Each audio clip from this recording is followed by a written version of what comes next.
për të shpëtuar reprezaljeve, hakmarrjeve nga ana e rebelëve. Kështu që në tërësi le të them merita më e madhe i shkon pa diskutim luftës që ka bërë Izraeli në këto muaj, ka dobësuar Hezbollahun, ka dobësuar Iranin dhe detyrimisht në këtë pritej pra që dhe Asadit të binte në momentin që këto dy shtyllat të ishin dobësuar. Detaj tjetër, Ledion, sa i përket aratisë së Asadit, a do të pasohet kjo nga grupi i tij ngushtë, rrethi i tij ngushtë përveç familjes që mund të jenë arati për të mbase deri diku edhe për të shpëtuar jetën e tyre, dhe nga ana tjetër përveç Sirisë, por edhe shteteve që janë rreth tij në fqinjësi. Mendon se njëjta frymë do të ndodhe edhe në vende të tjera në një kohë që shihet edhe reagimi dhe tërheqja apo distancimi i Asadit në këtë periudhë të vështirë të vendit ku pas një regjimi i gati më shumë se 2 dekada vendos të tërhiqet dhe vetëm të shpëtoj veten. Mendon se mund të pasojë edhe në vende të tjera në fqinjësinë e tij?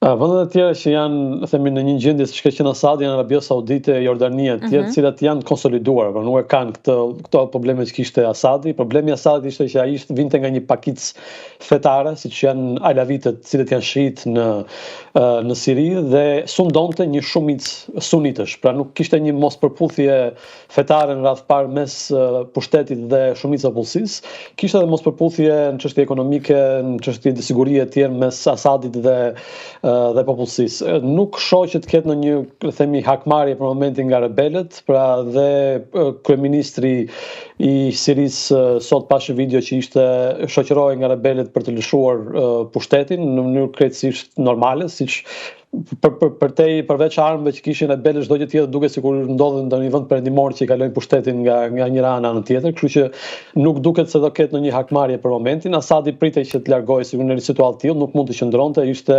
shënjestra urrejtjes së rebelëve, po ishte edhe shënjestra urrejtjes së shumicës së popullsisë së Sirisë. Tani problemi lidhet me të ardhmen e vendit dhe kam përshtypjen që ofensiva u duk shumë e lehtë, por e ardhmja është shumë e vështirë për Sirinë dhe ka shumë opsione. Regjimi mund të instalohet, çfarë lloj politikbërje mund të ndodhë në Siri në një kohë që ky lloj regjimi gati 24 ose më shumë vjeçar i Bashar al-Assad e ka lodhur klasën politike që ishin kundër atij, por edhe popullatën? Pikërisht ky është problemi që ardhmja e Sirisë është krejtësisht e paqartë në këtë moment. Ka fjalë për një zgjedhje të lira për disa fraksione të cilat mund të vinë në pushtet dhe kush fiton zgjedhjen në këtë rast. Mund të ekziston dhe opsioni i vazhdimit të luftës civile, grupet që kanë, thash, rebelët që kanë ardhur në pushtet mund të fillojnë të luftojnë me njëri tjetrin, për shembull në veriun e Sirisë grupet e mbështetura nga Turqia janë duke luftuar me grupet kurde. Pra ka një luftë civile që është duke vazhduar në terren dhe që mund të vazhdojë edhe në të ardhmen.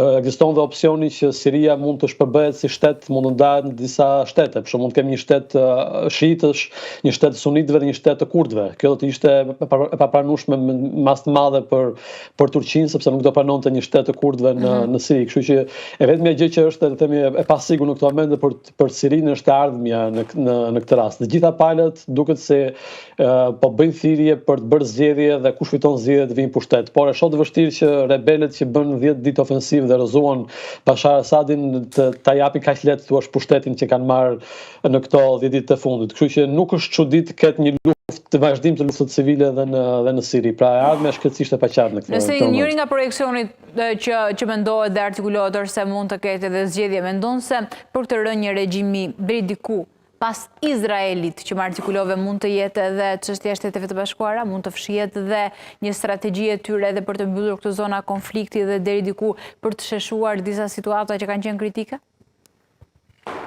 Shtetet Bashkuara në Siri kanë pasur një interes shumë të madh në pjesën kurde mbi të gjitha dhe vazhdojnë të kenë ushtar amerikan në pjesën kurde. Varet se si do sillet Donald Trump në momentin që vjen në pushtet, sepse kur ka qenë president për të parë gjatë 2016-2020 ai dëshiron të hiqte trupat amerikane nga